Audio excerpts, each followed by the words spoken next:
Puedo ponerme triste y decir que me basta con ser tu enemigo, tu todo, tu esclavo, tu fiebre, tu dueño. Y si quieres también, puedo ser tu estación y tu tren, tu mal y tu bien, tu pan y tu vino, tu pecado, tu Dios, tu asesino. Tal vez esa sombra que se tumba a tu lado en la alfombra, a la orilla de la chimenea, a esperar que suba la marea.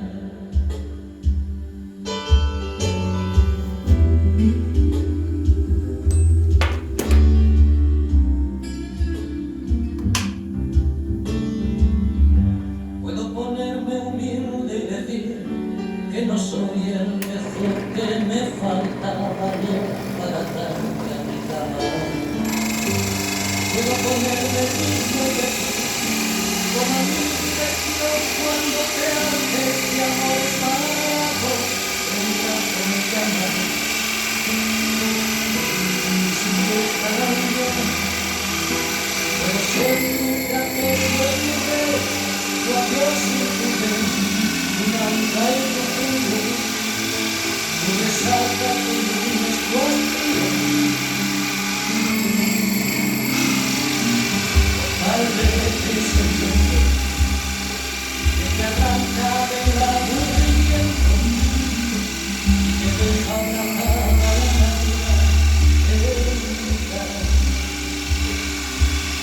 de la calle desnuda.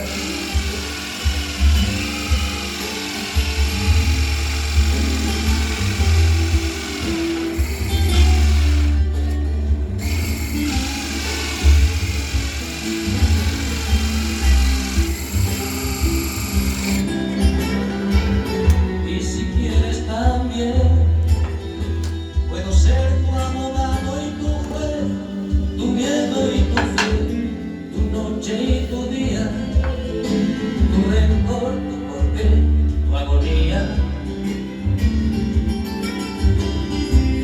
O tal vez esa sombra que se tumba a tu lado en la alfombra, a la orilla de la chimenea.